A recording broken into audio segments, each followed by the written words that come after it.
हम जैसलमेर किले की बात करें।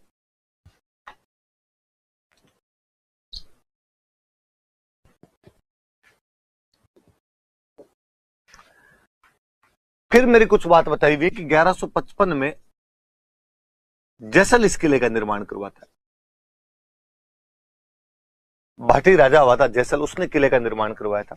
त्रिकुट पहाड़ी है,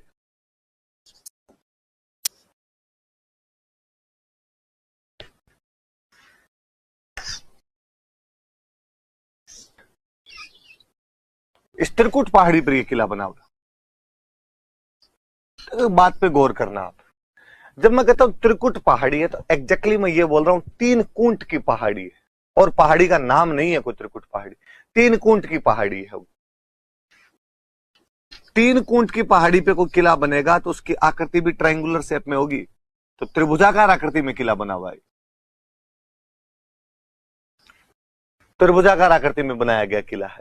तो ये याद रखना कि जैसलमेर का जो किला है वो किस आकृति के अंदर बनाया गया, तो त्रिभुजाकार आकृति के अंदर किला बनाया गया है।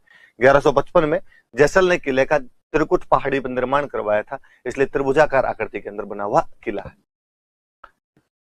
हम अपनी तारीफें करते हैं तो हम कहते हैं कि जैसलमेर का किला आप दूर से देखो तो इस प्रकार लगता है जैसे शेर अंगड़ाई ले रहा है, ये अंगड़ाई लेते शेर के समान दिखाई देता है।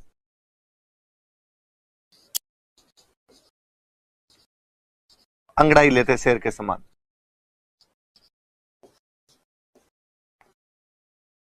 दिखाई देता है ये किला। किसी ने कहा यार थोड़ा ज्यादा ना हो गया, अंगड़ाई लेता शेर तुम कब देख के आए? तो हमने कहा चलो तो हम दूसरा बता देते हैं। दूर से देखो तो ऐसे लगता है जैसे कोई जहाज समुद्र के बाहर अपने लंगर डाल के खड़ा हो।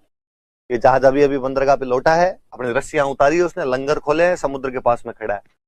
किसी ने कहा समुद्र, तुम्हारे जैसलमेर में समुद्र कहां से आ रहे? हमने कहा रेत कहा, तो दूर से देखने पर रेत के समुद्र में खड़े लंगर डाले जहाज के समान दिखाई देता है, रेत के समुद्र में।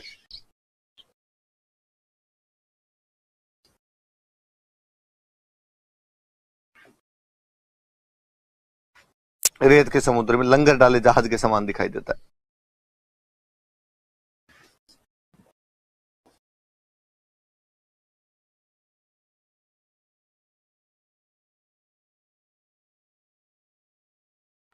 हम कहते हैं साहब पीले पत्थर है, और पीले पत्थर सूरज की रोशनी में चमकते हैं बहुत शानदार वाले, इसलिए गोल्डन फोर्ट है, स्वर्णगिरी का किला।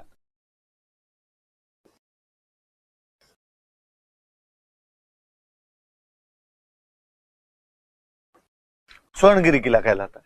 1155 में भाटी राजा जैसल ने इस किले का निर्माण करवाया। त्रिकुट पहाड़ी पर त्रिभुजाकार